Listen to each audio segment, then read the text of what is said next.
go into our next panel topic here, cybersecurity. It really continues to be a challenge for a lot of industries, and defense is one of them.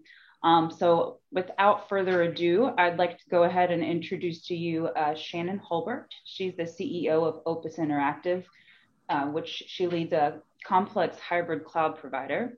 And then Ali Bay with Totem Technology, who has turned their own company's cybersecurity compliance journey into an opportunity to help others. I'd also like to introduce our moderator, Kate Capinall, who's the VP of the Pacific Northwest Defense Coalition. And a special thanks to her and everybody on her team, as well as Fiona's, for pulling the strings behind the curtains today. So I'll hand it off to you, Kate, to get things going. Thank you so much, Erica. Really appreciate it. We'll jump right in. We're so excited to have Shannon and Ali here today. As Tobias Elwood stated earlier, there is so much growth in defense technology.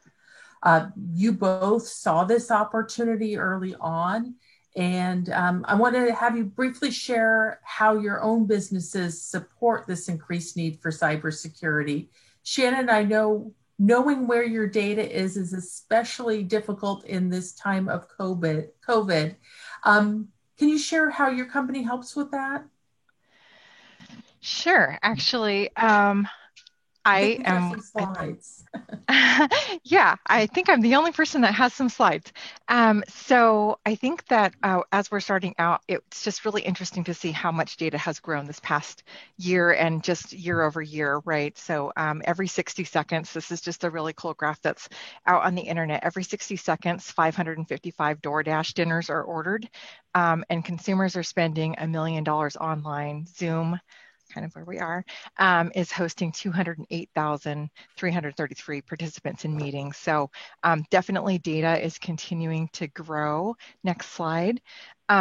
And so in that kind of environment, this past year, we've seen even more adoption. So there were times, in the past like 5 or 6 years that people have been talking about migrating to cloud, and agencies have also been really under modernization efforts to really get things moving into the cloud atmosphere.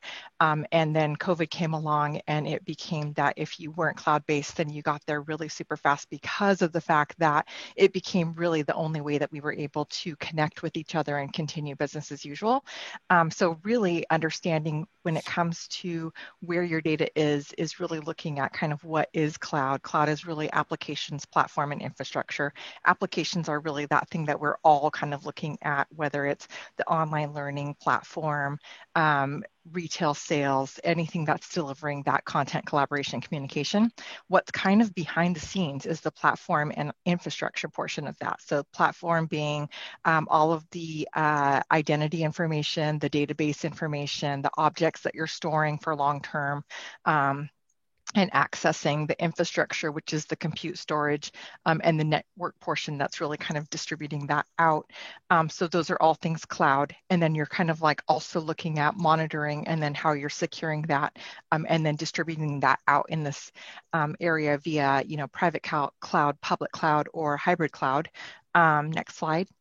And so for Opus, this is kind of where we really are able to assist. So we've been around since 1996. We're a hybrid cloud provider. We do network services. So our network services are mil-spec, which means that they are multi-route, getting your workloads from whether they're on-prem to data center to data center, all of those things. Cloud services, we do tailored cloud solutions that are really for high performance, high compliance workloads. Enterprise co-location inside of world-class facilities. We have 4 different locations, 2 in Oregon, 1 in Texas, and 1 in Northern Virginia. Backup and continuity. So ProShop was actually talking about the importance of really having a backup continuity strategy overall, and that's one of the things that we can actually help people with.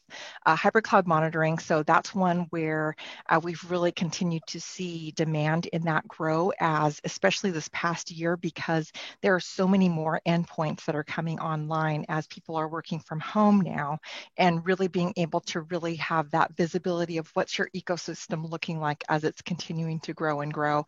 So we actually have a DISA approved monitoring platform that utilizes AI and ML in the background to make sure that it's doing continuous improvement.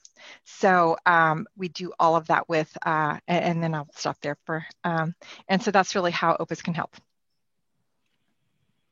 Thank you, Shannon. So much information on that infrastructure that makes us all more secure. Ali, I know your company kind of was founded on being a defense supplier, but you found an opportunity to grow your business into a different area based on your own company's cybersecurity compliance. Can you tell us a little bit about that? Sure, Kate. Would love to. Thanks for having me. Our primary company is called Haight Bay and Associates, and we're a prime defense contractor. All of the defense contracts that we operate, I say keep the lights on for everything else that we do. So when NIST 800-171 came out back 2015, 2016, we took it very seriously. So we took it seriously just to continue to operate within this space as defense contractors. We started an internal program and went through all of the NIST compliance, all the controls within NIST 800-171. At the end of this year-long journey, we realized that we just spent a lot of money and we have a lot of expertise in-house. So how were other small businesses going to ever be able to comply with this and stay within this sector? So we made it our mission to turn what we did into a software as a service platform and bring our expertise to small businesses. So now we operate a second business called Totem Technologies, and Totem Technologies runs online cohorts. We do consultative, we have some consultation options, but primarily we provide education and information on CMMC and NIST compliance, coupled with a software package that's priced for small businesses. Great, thank you so much. And for those of you not in the weeds in cybersecurity, the CMMC is the Cybersecurity Maturity Model certification that is the Department of Defense has been rolling out over the last few months. So thank you so much. I know we talked a little bit about how we're addressing cybersecurity. What about, there's been a lot of questions about those people new in their career and looking for paths. Ali, can you talk a little bit about kind of where the career opportunities are in cybersecurity? Sure. Cyber's a big buzzword right now. So there's career opportunities everywhere. Every organization, regardless of what sector you're in, has some type of cybersecurity compliance that they need to adhere to. So a lot of the growth that we're seeing is in analytics. So getting in with small businesses, large businesses, and helping analyze some of the things that Shannon and her company would be measuring in the background. Looking for, we call it, in the early days, we called it hunt, harden, and heal. So we took the approach of hunting your own network, and we actually won a nationwide award for developing a low-cost on-prem hunting service where we would take and train interns to search through our network and look for anomalous behavior. So anywhere, any type of analytical approach to cybersecurity is going to be a hot topic. Globally, there's over 1 million open jobs, and that's expected to grow to 1.5 million by 2025. There's hundreds of thousands of these jobs within the United States, and it's not all about IT infrastructure. It's more about understanding compliance, understanding the needs. We believe that there's opportunity for growth in cybersecurity from the CEO all the way down to the lowest person within the organization. Awesome. Shannon, I see you nodding along. Do you want to add anything?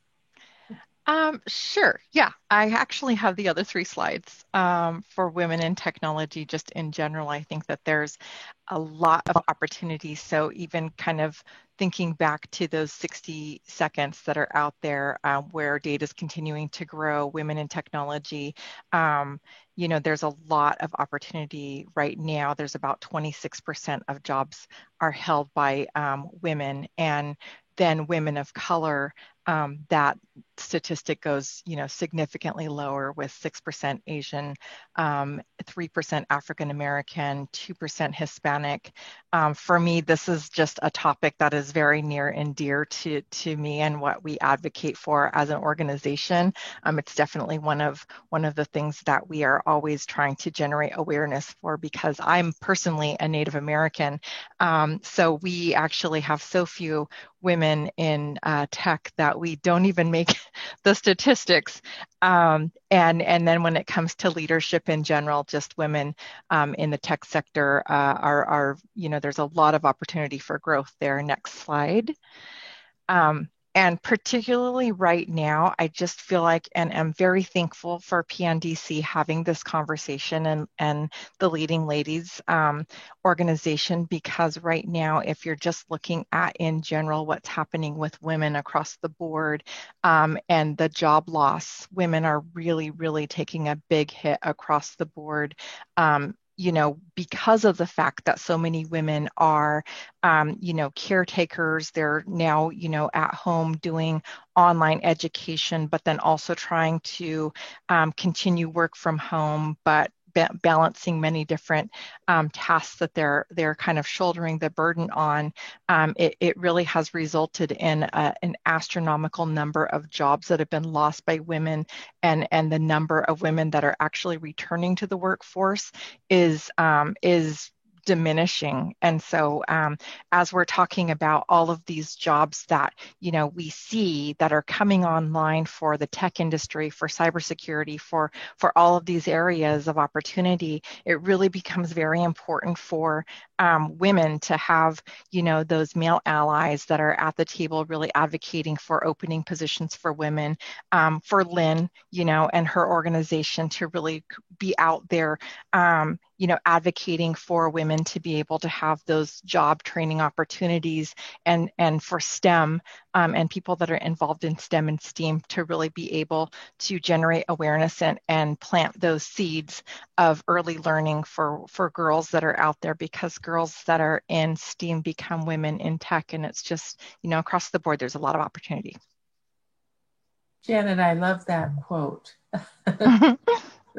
Awesome. Real quick, we need to wrap up, but I wanted to acknowledge the conversation we had last week. You really both of you spoke about the leading ladies in your life that really inspired you. Ali, did you want to talk a little, just give a shout out to the leading lady? Yeah. So the leading lady in my life, I'm a military veteran myself. Both my organizations are ran and operated by 75% or more veterans. We're tech focused, and as Shannon said, there's so many there's so many missed opportunities for women in tech, and I wish we had more women within our organization. But anyway, my leading lady is my mother. My mother spent a long amount of time in the U.S.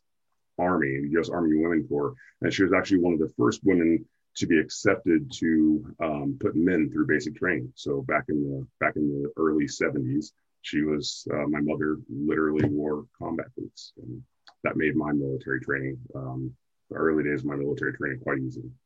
Aww. And Shannon, what about you? I know your leading lady had a big day last week with technology. Yep. So like I said, I'm a Native American. I'm a member of the Yurok tribe of Northern California, and I grew up on a reservation that had no connectivity and no power, and it to this day doesn't have connectivity. So my grandma is my leading lady, and she actually doesn't have any connectivity. So the tribe had actually been able to put in towers to be able to bring broadband to where her village is. So the village now has connectivity, which is really going to make a huge difference in terms of telehealth, work from home, online education, all of those things. I just can't say enough about one, my grandma and all the women that are giving other women opportunities, but just also bridging the digital divide and really having that awareness for the people that don't have the connectivity also. Awesome. Thank you so much. Really appreciate you both, your support of this event and Pacific Northwest Defense Coalition.